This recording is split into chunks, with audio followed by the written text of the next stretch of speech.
ഇന്ന് ഞാനൊരു ബിടെക്കിൻ്റെ വേറൊരു സബ്ജക്റ്റുമായിട്ട് വന്നിരിക്കുന്നത്. ഇത് വളരെ ഇമ്പോർട്ടൻ്റ് ആയിട്ടുള്ള ഒരു ടിപ്സും അല്ലാന്നുണ്ടെങ്കിൽ ഒരു അറിവായിരിക്കും. നമുക്കറിയാം, ഇപ്പോൾ ബിടെക്കിൻ്റെ അഡ്മിഷൻ പ്രോസസ്സ് എല്ലാം എനിക്ക് തോന്നുന്നു 9th സെപ്റ്റംബർ അല്ലെങ്കിൽ 10th സെപ്റ്റംബറോടുകൂടി ക്ലാസ്സുകൾ ആരംഭിക്കുകയായിരിക്കും.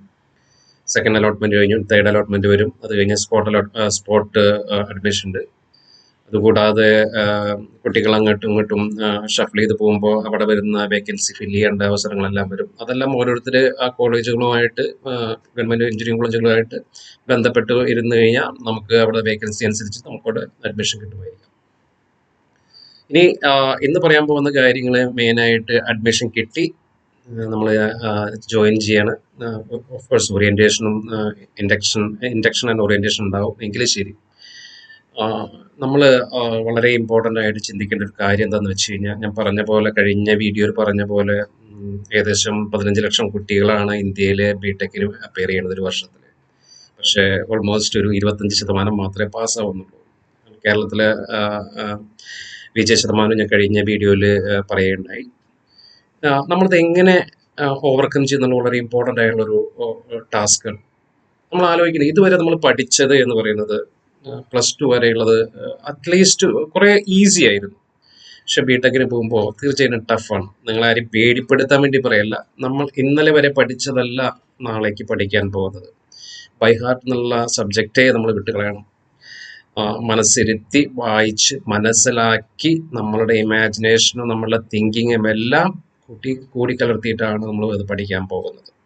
പിന്നെ ഇന്നലെ വരെ നമ്മൾ പഠിച്ചത്, ഞാൻ പലവട്ടം പറഞ്ഞതുപോലെ, ഒരുപക്ഷെ പാരൻസിന് വേണ്ടിയും നമുക്ക് വേണ്ടിയും സ്കൂളിന് വേണ്ടിയിട്ടൊക്കെ ആയിരിക്കും. പക്ഷെ ഇനി പഠിക്കാൻ പോകുന്നത് യഥാർത്ഥത്തിൽ നമുക്ക് വേണ്ടിയിട്ടാണ്.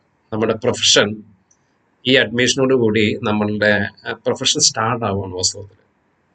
അപ്പോൾ ഇതുവരെ നമ്മൾ മറ്റുള്ളവർക്ക് വേണ്ടി പഠിക്കുകയും ഇനി പഠിക്കാൻ പോകുന്നത് നമുക്ക് വേണ്ടിയിട്ടാണ്. ഞാൻ മറ്റുള്ളവർക്ക് നിന്ന് സംശയിക്കരുത്. നമുക്കറിയാം, പല കുട്ടികളും പാരൻസിൻ്റെ എപ്പോഴും ഒരു അറ്റൻഷൻ ഉണ്ടായിരിക്കും. ഇനി ഇവിടെ നമ്മുടെ പാരൻസിൻ്റെ ഇനി കോളേജിൻ്റെ വലിയൊരു അറ്റൻഷൻ അല്ല വരിക.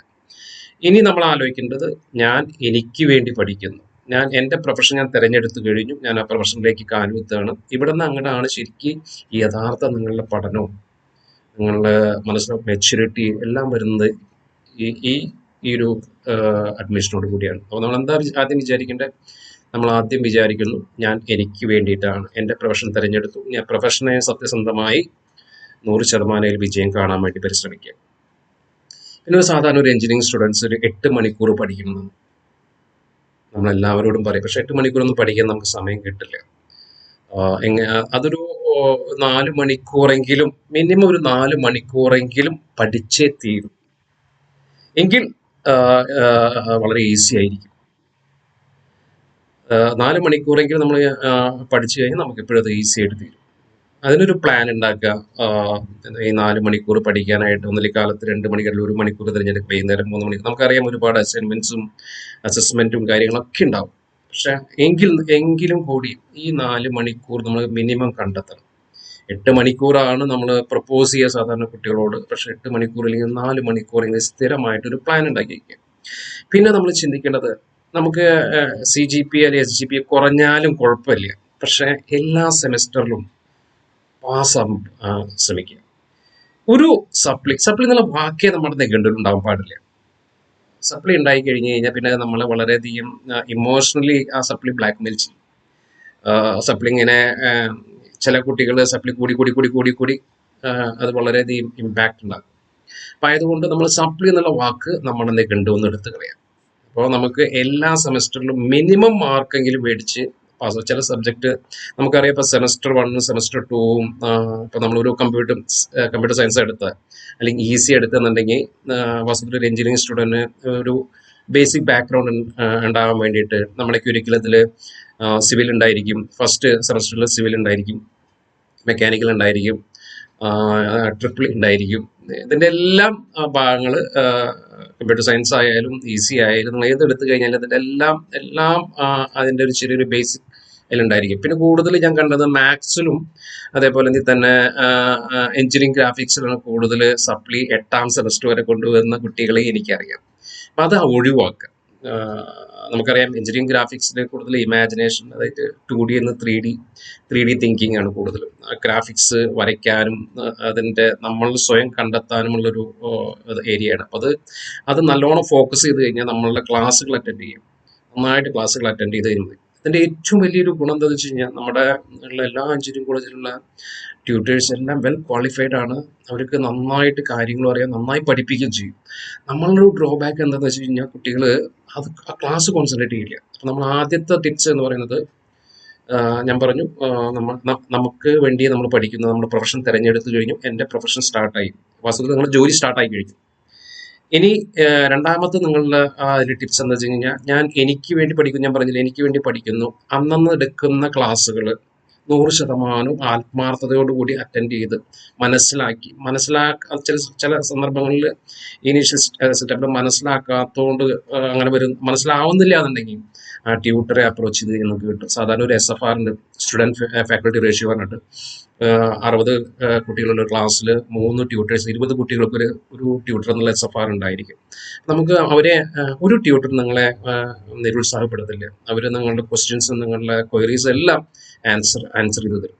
അങ്ങനെ ഒരുപാട് ഗുണങ്ങളുണ്ട് നമ്മുടെ കേരളത്തിൽ, പ്രത്യേകിച്ച് കേരളത്തിലെ എല്ലാ എഞ്ചിനീയറിംഗ് കോളേജുകളിലും നമ്മളവരെ എങ്ങനെ അപ്രോച്ച് ചെയ്യണം എന്നുള്ളതിൻ്റെ അടിസ്ഥാനത്തിലാണ്.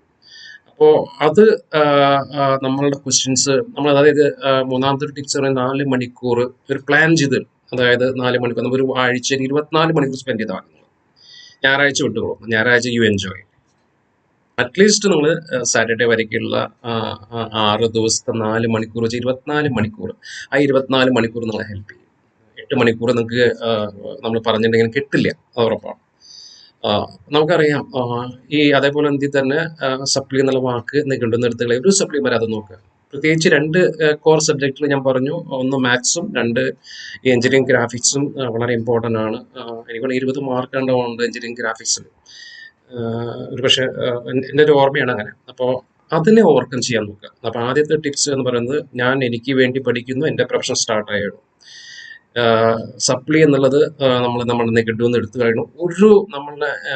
നമുക്ക് CGPA SGPA കുറഞ്ഞാലും ശരി എല്ലാ സബ്ജക്റ്റിലും എല്ലാ പേപ്പറുകളും പാസ്സാവും എന്നുള്ള ആ ദൃഢനിശ്ചയം ഇപ്പോഴേ എടുക്കാം. അപ്പോൾ നമുക്ക് ഈസി ആവും.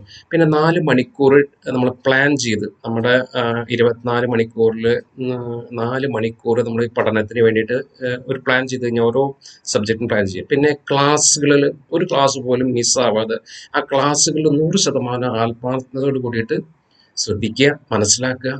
നമുക്ക് എന്ത് ക്വസ്റ്റ്യൻസ് ഉണ്ടെന്നുണ്ടെങ്കിൽ നമ്മളുടെ ട്യൂട്ടറെ അടുത്ത് പോയിട്ട് നമ്മൾ പറഞ്ഞു കഴിഞ്ഞാൽ അവർ പറഞ്ഞ് മനസ്സിലാക്കി തരും. 5ാമത്തെ ഒരു വലിയൊരു ടിപ്സ് എന്ന് പറയുന്നത്, നമ്മൾ തന്നെ ഒരു കോൺഫിഡൻ്റ് ആയിരിക്കണം. നമ്മുടെ പ്രൊഫഷൻ തിരഞ്ഞെടുത്തു, ഇനി അതിനെ മുന്നോട്ട് കൊണ്ടുപോകാൻ നമ്മൾ പരിശ്രമിക്കണം. പിന്നെ 6ാമത്തെ സെമസ്റ്റർ വരുമ്പോൾ ഏകദേശം 4 സെമസ്റ്ററോട് കൂടി നമുക്ക് നമ്മൾ ഏകദേശം ആരായി എന്തായി തീരുന്നുള്ള ഒരു രൂപം കിട്ടും. അപ്പോൾ വീണ്ടും റീവാലിഡേറ്റ് ചെയ്യുക നമ്മളുടെ. അതേപോലെ 6ാമത്തെ സെമസ്റ്ററോട് കൂടി നമ്മൾ പ്രൊജക്റ്റിനുള്ള വർക്ക് സ്റ്റാർട്ട് ചെയ്യുക. അപ്പോൾ നമുക്ക് 7ാമത്തെ സെമസ്റ്റർ ആകുമ്പോഴേക്കും നമുക്ക് പ്രൊജക്റ്റ് ഏകദേശം രൂപം ഉണ്ടാവും. നമുക്ക് അത് ഒറ്റയ്ക്ക് ചെയ്യാൻ, അല്ലെങ്കിൽ നിങ്ങൾ 3 പേരോ 2 പേരോ 4 പേരോ കൂടിയിട്ടുള്ള ആ ഗ്രൂപ്പും ചെയ്യാൻ സാധിക്കും. ഇത്രയൊക്കെയാണ് ഇന്ന് എനിക്ക് പറഞ്ഞു തരാനുള്ളത്. കാരണം ഒരുപാട് സമയം കഴിഞ്ഞാൽ ആർക്കും ഒന്നും സമയം കിട്ടുന്നുണ്ടാവില്ല. അപ്പോൾ അതുകൊണ്ട് കൂടുതൽ ടിപ്സ് അടുത്ത എൻ്റെ ഒരു വീഡിയോയിലുണ്ടായിരിക്കും. Thank you so much. എന്നെ കേട്ടതിൽ വളരെ നന്ദി. Thank you so much once again.